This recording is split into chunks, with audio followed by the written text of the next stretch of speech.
I remember the first time I saw the numbers. They didn't make sense. No alarms, no shattered glass, no one running out the door, just a quiet store, and money disappearing. Over $100,000. Gone. And the strangest part? Everything looked normal. Receipts printed like usual. Customers walked out smiling. Registers balanced at the end of the day. But behind that calm surface, something was very wrong. And when they finally traced it back, it led to someone no one ever questioned. Cashier. Someone everyone trusted. Before we go deeper, welcome.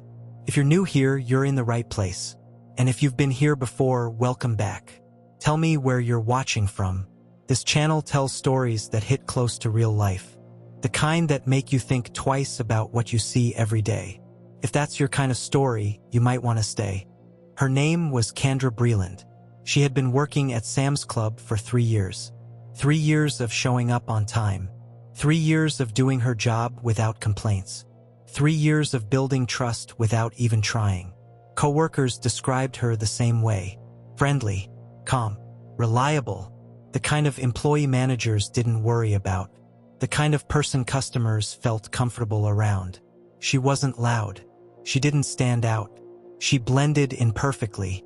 And in a place like that, blending in was everything.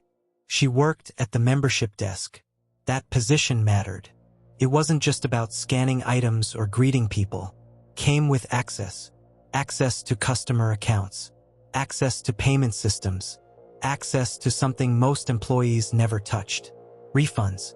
At first glance, it looked simple. A customer returns an item. The system processes it. Money goes back. Routine. But behind the screen, it wasn't that simple. Refunds had rules. You couldn't just approve them freely. Certain transactions required authorization. A supervisor had to step in. PIN was entered. A digital signature of approval. That PIN meant control. It was the line between a normal employee and someone with power over money. And Kendra noticed that.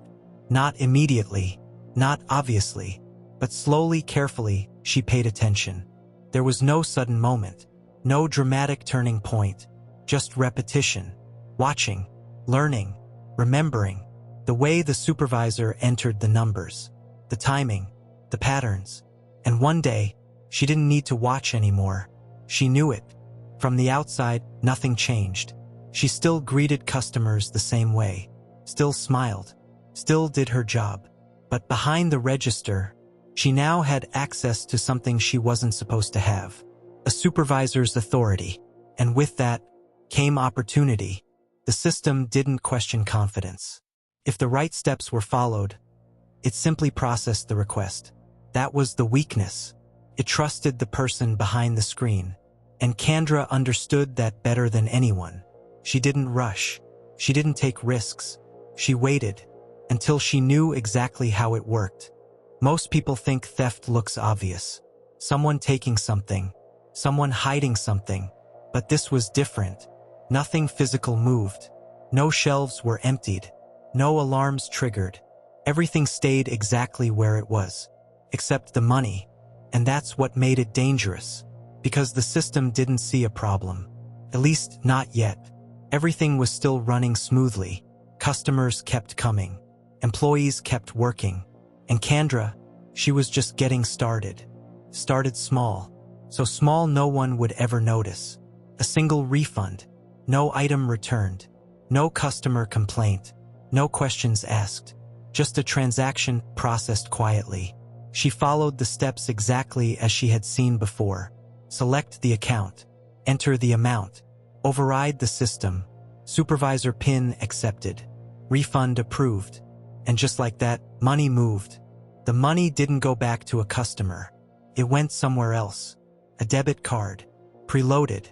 Ready. No product exchanged. No receipt questioned.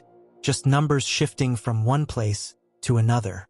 It didn't feel like stealing. Not in the moment.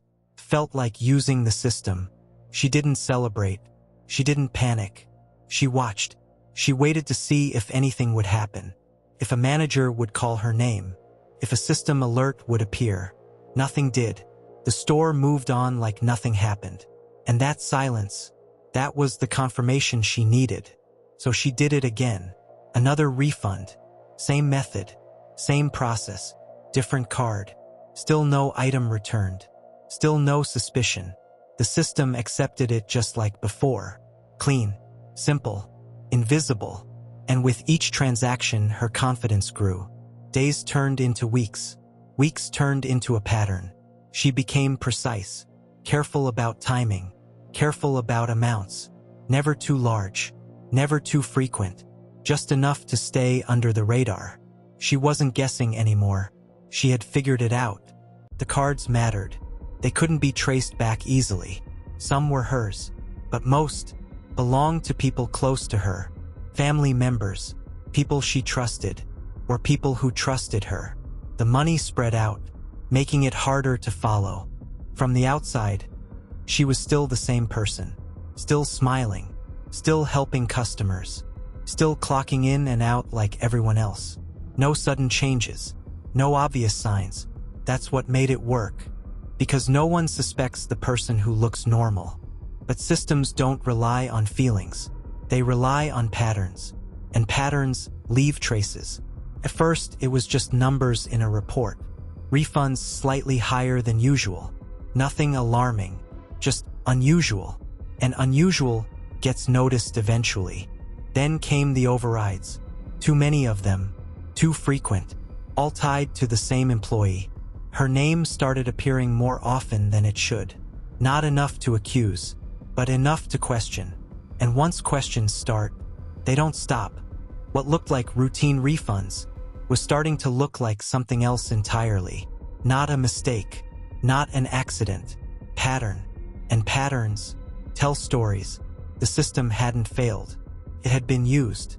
And now, someone was finally paying attention. The investigation didn't stop at suspicion. It went deeper, transaction by transaction, card by card. They pulled everything, and what they found was undeniable.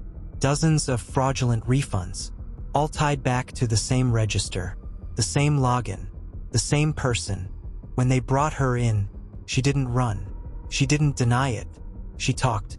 She admitted to processing the refunds, explained how she did it, said she used the system, said she knew the override. But then, she added something unexpected. She claimed she didn't do it for herself. She said the money went to family members, people close to her, people who needed help, that she wasn't the one benefiting. But that didn't change what happened, because the system didn't care why. Only what? Investigators weren't convinced. Too many cards, too many transactions, too organized. It didn't look like a one-time decision. It looked planned. And whether she kept the money or passed it along, the damage was already done. The numbers became real. Documented losses, over $13,000. But the total? Much higher. Over $100,000 in suspected fraud. All from a system that never expected to be used like that. The charges followed. Grand theft, scheme to defraud, identity-related offenses. Serious. Not something you walk away from. Not something that gets ignored. And just like that, the employee no one questioned became the center of the case. 3 years of trust, gone. Replaced by a trail of transactions. There was no break-in, no forced entry, no moment anyone could point to and say, that's when it happened. Because it didn't happen all at once. It happened quietly, over time, right in front of everyone. The truth is, the system worked exactly as designed. It trusted the person using it, and that trust was enough. And in the end, the most dangerous thefts aren't the ones you can see. They're the ones that look like nothing ever happened.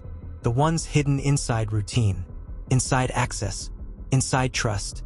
And sometimes, the easiest money to take is the money no one realizes is missing.